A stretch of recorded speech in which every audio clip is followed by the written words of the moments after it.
அறம் செய்ய விரும்பு. இந்த ஒரு எண்ணத்தில் ஆரம்பிச்சதுதான் அகரம். அத்தனை பேர் அத்தனை பிரச்சனைகள் இருக்கு. ஒவ்வொருத்துக்கும் ஒரு விதமா தனி மனிதர்களா நிறுவனங்களா நிறைய உதவிகளும் நிறைய மாற்றங்களும் இந்த சமுதாயத்தில் செஞ்சுட்டு இருக்காங்க. நான் நடிக்க வந்ததுக்கு அப்புறமா 2006 எனக்கு என்ன நடந்துட்டு இருக்குது, எனக்கு எப்படி இவ்வளவு அன்பு கிடைக்குது, இவ்வளவு அன்பு இவ்வளவு மரியாதை, இப்படி ஒரு இடம் கொடுத்துருக்காங்களே, நான் என்ன திரும்பி செய்ய முடியும் அப்படிங்கிற நன்றி உணர்வு தான் அகரம். அந்த அகரம்க்கு எனக்கு வழி காமிச்ச ஞானவேல் அவர்களுக்கு நான் எவ்வளவு நன்றி சொன்னாலும் பத்தாது. தங்கைகளா தம்பிகளா 15 வருஷம் ஆயிடுச்சு விதை. எப்படி இருக்கீங்க? இதெல்லாம் பார்க்க எப்படி இருக்கு?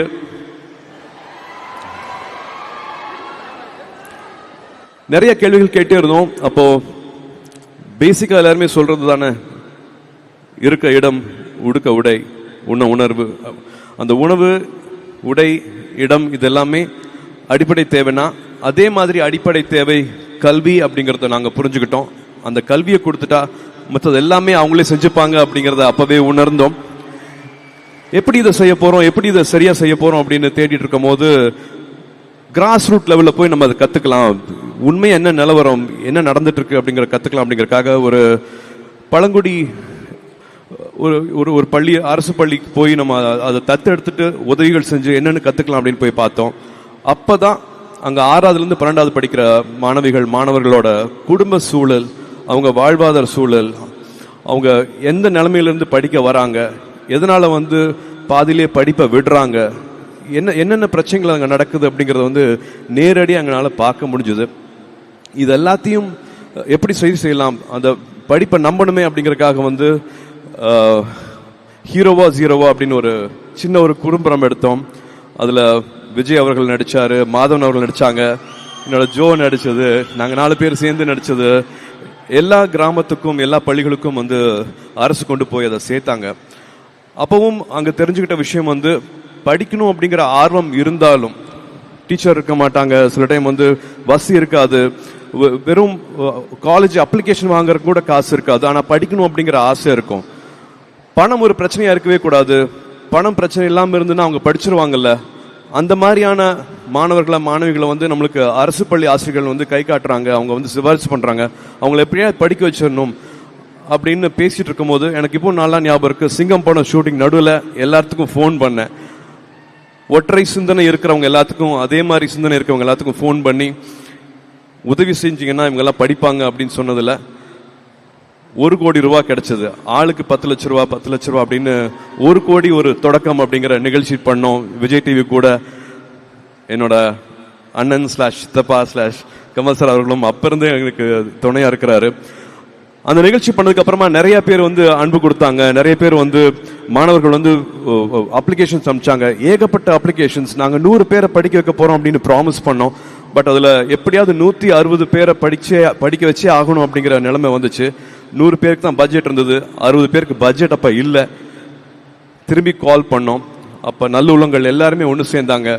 நிறைய கல்லூரிகள் இலவசமா அவங்களோட சீட்ஸ் கொடுக்கறேன் அப்படின்ட்டு முன் வந்தாங்க. அந்த பயணம், அந்த உறவு இப்ப வரைக்கும் அது போகவே இல்லை. 160 சீட்ல ஆரம்பிச்சது இப்ப 15 வருஷம் கழிச்சு இப்ப கிட்டத்தட்ட 6000 மாணவர்களுக்கு மேல நம்ம கொண்டு போய் சேர்த்திருக்கோம். அதுல அகரமோட தனித்தன்மை என்னன்னா, வெறும் மார்க்ஸ் மட்டும் இல்லாம அவங்க எங்க இருந்து வராங்க, அவங்களோட வாழ்வாதாரம், அவங்களோட சூழல், அவங்க என்னென்ன பின்புலத்துல இருந்து வராங்க, அப்பா அம்மா இருக்காங்களா, அப்பா அம்மா இல்லையா, அவங்களுக்கு இன்னொரு 20 மார்க் கொடுக்கலாம், அப்பா இருக்காங்க அம்மா இல்லையா, அப்ப இன்னும் ஜாஸ்தி மார்க் கொடுக்கலாம். ஏன்னா பெண்கள் இல்லாத வீட்டுல கல்வி கிடைக்கிறதுங்கிறது ரொம்ப அரிதான விஷயமா இருந்தது. அப்பா மட்டும் இருக்காங்கன்னா, அது அம்மா இருந்தாங்கன்னா எப்படியாவது படிக்க வச்சிருவாங்க. அப்பா இல்லாம அம்மா மட்டும் இருக்காங்க எப்படியா படிக்க வச்சிருவாங்க. ஆனா ஒரு அம்மா இல்லாத வீட்டுல அந்த மாணவன் படிக்கிறது ரொம்ப சிரமமா இருந்தது. இந்த மாதிரி 40 கிலோமீட்டர் தள்ளி படிக்கிறாங்கன்னா அவங்களுக்கு எக்ஸ்ட்ரா மார்க். இந்த மாதிரி கூரை இல்லையா, அவங்களுக்கு இன்னொரு எக்ஸ்ட்ரா மார்க். ஸோ +2 மார்க் மட்டும் இல்லாம தனியா ஒரு 200 மார்க் போட்டு உள்ளதுலயே டிசர்விங் ஸ்டூடெண்ட்ஸை அனுப்பிச்சதுல அத்தனை காலேஜும் அத்தனை ஃபேக்கல்ட்டிஸும் அத்தனை ஹெச்ஓடிஸும் இந்த மாதிரி மாணவர்களை கொடுத்தீங்கன்னா நாங்கள் எவ்வளோ வேணாலும் சீட் கொடுக்குறோம் அப்படின்ட்டு 160 சீட் இப்போ வந்து வருஷம் 700 சீட் வரைக்கும் உயர்ந்துச்சு. இந்த நல்லுள்ளங்கள்னால மட்டுமே தான் நடந்துச்சு. இவங்கெல்லாம் வந்துடுறாங்க, ஓரளவுக்கு பொருளாதார தடையை வந்து நாங்கள் இன்னிக்கிறோம். பட் மனதளவில் நிறையா தடை இருந்துச்சு. தமிழ் மீடியமில் படிச்சுட்டு வந்தவங்க இங்கிலீஷ் மீடியமில் படிக்கணும், நிறையா economical diversity changes, peer pressure, suicidal symptoms, இந்த மாதிரி ஏகப்பட்ட மனத்தடைகள் இருந்தது. அங்கே தான் வந்தாங்க தன்னார்வலர்கள். அவங்களோட நேரத்தை கொடுத்தாங்க, அண்ணாவா அக்காவா ஆனாங்க. நீ வா, நீ இதை படி, நீ இது நல்லா வருவே அப்படின்னு சொன்னாங்க. கைப்பிடிச்சாங்க. 3 வருஷம் 4 வருஷம் அவங்களுக்கு அண்ணாவா அக்காவா, ஏன் இப்போ கல்யாணத்துக்கு அட்வைஸ் கொடுக்குற வரைக்கும் இன்னும் தொடர்புலேயே இருக்காங்க. அந்த உறவு வந்து மாறவே கிடையாது. ஸோ இது வந்து ரொம்ப ரொம்ப அழகான பயணம். இதில் என்னையும் சேர்த்துக்கிட்டதுக்கு நான் நன்றி சொல்ல தான் நான் இங்கே நின்றுட்டு இருக்கேன். இது நான் ஆரம்பிக்கிறேன்னு சொல்லவே இல்லை. இது வெறும் ஒரு தாட்டாக இருக்கலாம். பட் இங்கே இருக்கிற கல்லூரிகள், இங்கே இருக்கிற நன்கொடையாளர்கள், இங்கே இருக்கிற சிஎஸ்ஆர், இங்கே இருக்கிற கார்ப்பரேட்ஸ், அரசு பள்ளியில் இருக்கிற ஆசிரியர்கள், ஒரு போஸ்ட் மாஸ்டர், ஒரு ஆட்டோ ஓட்டுற அண்ணா, இப்படி வந்து சொல்லிக்கிட்டே போகலாம். இங்க இருக்கிற அண்ணாக்கள் அக்காக்கள் அத்தனை பேரையும் சொல்லிட்டே போகலாம். இவங்க இல்லாம இந்த ஒரு அழகான பயணம் கிடைச்சிருக்காது. இதுக்கு நீங்க முக்கியமான காரணம். உங்களோட விடாமுயற்சி தான் வந்து எங்களை இந்த 15 வருஷம் கூட்டிட்டு வந்துச்சு. நீங்க பாதியில படிப்பை நிப்பாட்டி இருந்தீங்க, இல்லாட்டி நீங்க இந்த மாதிரியான கனவுகளெல்லாம் நீங்க வந்து ஜெயிக்கல அப்படின்னா எங்களோட 15 வருஷ பயணம் இருந்திருக்காது. நீங்க எதிர்நீச்சல் போட்டீங்க. வாழ்க்கை என்னென்னமோ பண்ணிச்சு, உங்களை எதுவுமே கொடுக்காம இருந்துச்சு. ஆனா அதை பத்தியெல்லாம் கவலைப்படாம எனக்கு இதுதான் இலக்கு, நான் கல்வியை நம்புறேன், கல்விதான் எனக்கு ஆயுதம், நான் நிச்சயமா நான் படிப்பேன் அப்படின்னு சொல்லிட்டு 15 வருஷம் நீங்க விடாம பண்ண இந்த முயற்சிகள் தான் இந்த நாளைக்கு எங்களை கூட்டிட்டு வந்திருக்கு, நம்மளை கூட்டிட்டு வந்திருக்கு, நம்மளை குடும்பமா ஆக்கியிருக்கு. எனக்கு இவ்வளவு தங்கச்சிகள் கிடைச்சிருக்காங்க, இவ்வளவு தம்பிகள் கிடைச்சிருக்காங்க, இவ்வளவு உறவு கிடைச்சிருக்கு. இது மட்டுமே பண்ணாம வந்து நீங்க திரும்பி கொடுத்துருக்கீங்க. நான் இப்பதான் அண்ணன் சொல்லிட்டு இருந்தேன், நான் வந்து அகரம் ஆரம்பிக்கும் போது எனக்கு 35-36 வயசு இருக்கும். பட் நீங்க 20 வயசு 22 வயசுலயே வந்து சமுதாயத்தை பத்தி திரும்பி நினைக்க ஆரம்பிச்சிட்டீங்க. இப்ப அகரம் நடத்திட்டு இருக்கிறது வந்து அகரம் முன்னாள் மாணவர்கள். ஸோ அதுதான் வந்து எங்களுக்கு ரொம்ப ரொம்ப சந்தோஷமான விஷயமா இருக்கு. இந்த செயின் வரணும், இந்த சைக்கிள் வரணும்னு ஆசைப்பட்டுட்டு இருந்தோம். அது ரொம்ப அழகாவே வந்திருக்கு. அது ரொம்ப அழகாவே நீங்க நடத்தி கொடுத்துட்டு இருக்கீங்க. கற்க கசடர கற்பவை நிற்க அதற்கு தக அப்படிங்கிற மாதிரி படிச்சதையும் பெற்றதையும் திரும்ப பல மடங்கா நீங்க கொடுத்துட்டு இருக்கீங்க. அதோட சந்தோஷம் சொல்லி மாளாது. இதுக்கு எல்லாமே வந்து ஒரு தாட் வந்துச்சுன்னா வந்து அகரம்ல இருக்கிறவங்க எல்லாருமே வந்து நிச்சயமா காரணம். நான் வந்து ஞானவேல் சொல்லுவேன், ஜெயஸ்ரீ சொல்லுவேன், ஆண்டனி சொல்லுவேன், கவிதா சொல்லுவேன், இன்னும் பின்னாடி இருக்கிற 1000 பேர் அத்தனை பேரையும் சொல்லணும். அகரம் இவ்வளவு கட்டுக்கோப்பாக, இவ்வளவு எதுவுமே இல்லாம தாமஸ் அங்கிள் சொல்லணும், இப்படி சொல்லிட்டே போயிட்டே இருக்கலாம். இவங்க எல்லாமே வந்து நம்மளுக்கு வழிகாட்டி வேணும். எனக்கு ஆரம்பிச்சது வந்து அப்பா தான். வீட்டில் நடந்த +2 ஃபங்க்ஷன்ஸ் தான் வந்து எனக்கு இந்த நிலைமையை வந்து கண்கூட பார்க்கறதுக்கு, நான் கனெக்ட் பண்ணிக்கிறதுக்கு எனக்கு ஒரு வாய்ப்பாக இருந்துச்சு. அப்படி போனா இன்னும் அப்பாவுக்கு உதவி செஞ்ச ஆறுமுகம்னு எங்களுக்கு தூரத்து சொந்தக்காரர். அப்பாவை வந்து அடிக்கடி பார்த்தும் கூட கிடையாது. அப்பாவை கிட்டத்தட்ட ஒரு 14-15 வயசுல கிராமத்திலிருந்து இங்க கூட்டிட்டு வந்து வழிகாமிச்சு அவர் வழிகாட்டி இருக்கிறாரு. அந்த மாதிரி ஏகப்பட்ட வழிகாட்டிகள் இருக்காங்க அகரம் உருவாகிறதுக்கு. சிரஞ்சீவி சார் ஒரு வழிகாட்டின்னு சொல்லலாம். இன்னும் எத்தனையோ பேர் வந்து வழிகாட்டிகள்னு சொல்லலாம்.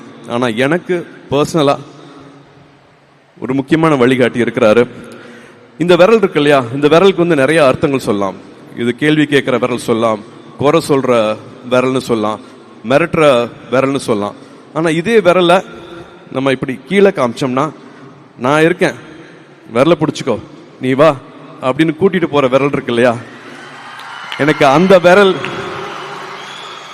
எனக்கு அண்ணா / சித்தப்பா, நம்மளோட கமல் சார் இதை ஏற்கனவே சொல்லியிருக்கிறாரு. என் ரூம்ல இருக்கிற போஸ்டர்ல வந்து நான் கமல் சார் போட்டோ வந்து நான் ஒட்டி வச்சிருக்கேன். நாயகன் படம் பார்த்துட்டு மீசையெல்லாம் எடுத்திருக்கேன்.